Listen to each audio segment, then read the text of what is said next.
Я не скажу, що дуже часто та постійно питають, як наповнювати адаптивні подушки, але пару разів в Інстаграм, в Тіктоці, в Фейсбуці, в Ютубі люди спитали. Тому я хочу показати та розповісти, як саме я наповнюю подушки. Одразу хочу показати, скільки треба наповнювача: 177 грамів холофайберу на одну подушку. Холофайбер у мене завжди новий. Подушку наповнювати я починаю з кутів, які розташовані з іншої сторони від отвору. Я повністю намагаюся наповнити їх холофайбером, та тільки після цього я переходжу до самого тіла, тобто я наповнюю середину. Друзі, я не знаю, як інші майстри це роблять, спитали у мене, тому відповідь від мене, і я показую, як саме я це роблю. Я нікуди не поспішаю, не беру великий шматок холофайберу та не пхаю його одразу, щоб швидше наповнити подушку. Беру невеликими порціями та наповнюю поступово подушку. У мене холофайбер, повторюю, новий, він не дуже набрався ще повітря, тому я не поспішаючи все роблю. Хочу, щоб більше повітря він вобрав в себе, поки я наповнюю подушку.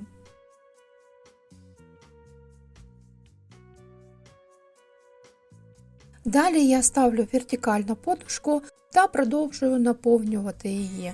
Тепер я наповнюю інші 3 кути холофайбером, а коли вони вже у мене пухкі, я роблю масаж. Тобто ребрами долоні я просто підбиваю подушку. Так холофайбер ще більше набирає повітря, він рівномірно розподіляється по подушці, та усі куточки будуть рівномірно наповнені. Якщо б це була звичайна прямокутна подушка, її можна було б просто взбити долоньками або кулаками. Ну а у нас модель така незвичайна, тому я приноровилася робити от такий масаж. Подушка повинна бути пружною, але не тугою та не пустою. Вона повинна бути зручною, м'ягенькою, тільки не кам'яною. Ну, якщо це треба для хворої людини, тоді так.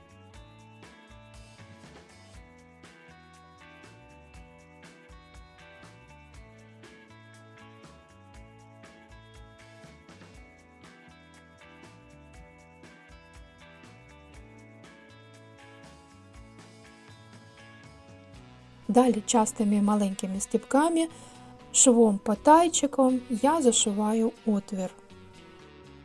Друзі, кожному вдячна за перегляд, кожному вдячна за допомогу, яку ви робите нашим захисникам та пораненим людям або просто хворим людям. Не забувайте, що така подушка буде доречна в кожної хаті, в кожної родині. До побачення.